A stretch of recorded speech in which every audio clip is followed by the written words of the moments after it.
नमस्कार। आज हम बात करेंगे भारतीय इतिहास के एक ऐसे मोड़ की जिसे अक्सर भारत का पहला स्वतंत्रता संग्राम कहा जाता है। जी हां, 1857 का वो महान विद्रोह। ये एक ऐसी कहानी है जिसने एक बहुत बड़े साम्राज्य की नींव हिला के रख दी थी। तो सवाल यह है कि आखिर हुआ क्या था? ऐसा कैसे हो सकता है कि सिर्फ एक बंदूक की गोली, एक कारतूस इतने बड़े विद्रोह की वजह बन जाए? चलिए, इस दिलचस्प कहानी को परत दर परत समझते हैं। कहते हैं ना, किसी भी बड़ी आग की शुरुआत एक छोटी सी चिंगारी से होती है। 1857 के विद्रोह के लिए भी ठीक एक ऐसी ही चिंगारी थी, जिसने दशकों से सुलग रहे गुस्से को एक पल में भड़का दिया। और वो चिंगारी थी चर्बी वाले कारतूसों का विवाद। देखिए, ये सिर्फ एक अफवाह नहीं थी, इसे सिपाहियों ने अपने धर्म और अपनी पहचान पर एक सीधा हमला माना। सोचिए, उन कारतूसों को इस्तेमाल करने के लिए मुंह से काटना पड़ता था, और ये बात हिंदुओं जो गाय को पवित्र मानते हैं और मुसलमानों जो सूअर को अपवित्र मानते हैं, दोनों के लिए बर्दाश्त से बाहर थी। और जरा देखिए कि ये आग फैली भी तो कितनी तेजी से। 10 मई को मेरठ में सिपाहियों ने बगावत का बिगुल फूंका और अगले ही दिन वो दिल्ली पहुंच गए।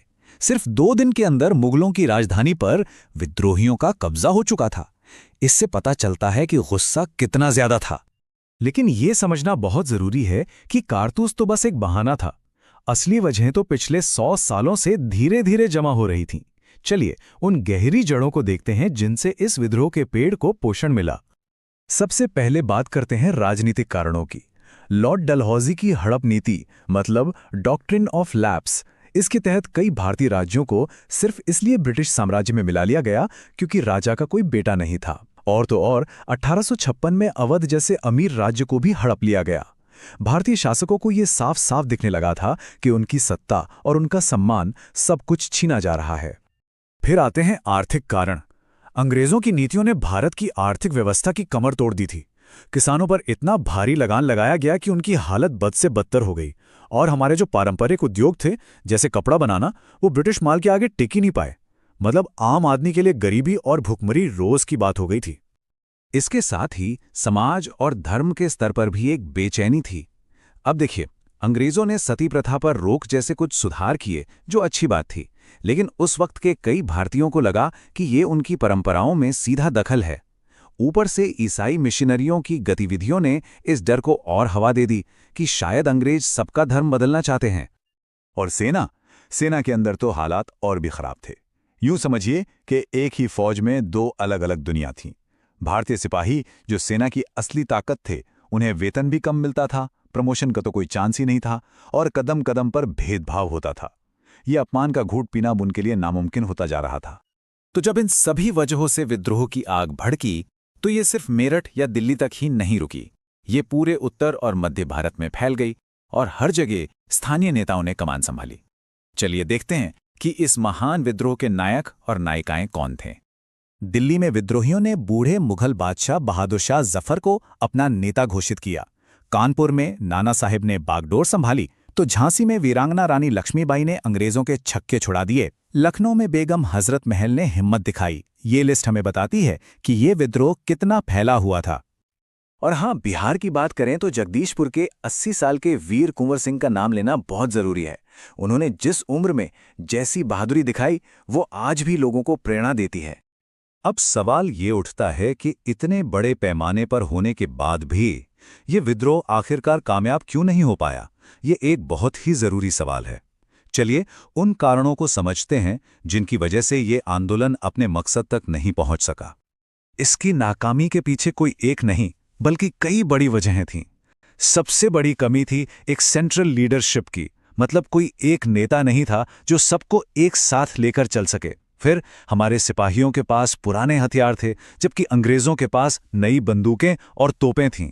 ये विद्रोह पूरे भारत में भी नहीं फैला, और जो पढ़ा लिखा तबका था उसने भी इससे दूरी बनाए रखी।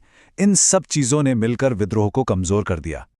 ये एक लाइन मानो पूरी कहानी बता देती है।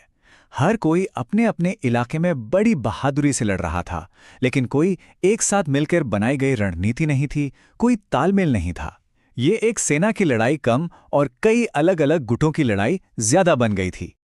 भले ही इस विद्रोह को बड़ी बेरहमी से कुचल दिया गया, लेकिन इसने भारत में ब्रिटिश राज को हमेशा हमेशा के लिए बदल दिया।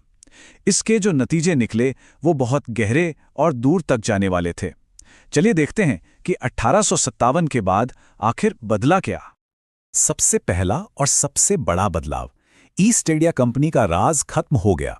जी हां, एक व्यापार करने वाली कंपनी जो अब तक भारत पर राज कर रही थी, उसकी जगह अब सीधे ब्रिटेन की महारानी यानी ब्रिटिश क्राउन ने ले ली।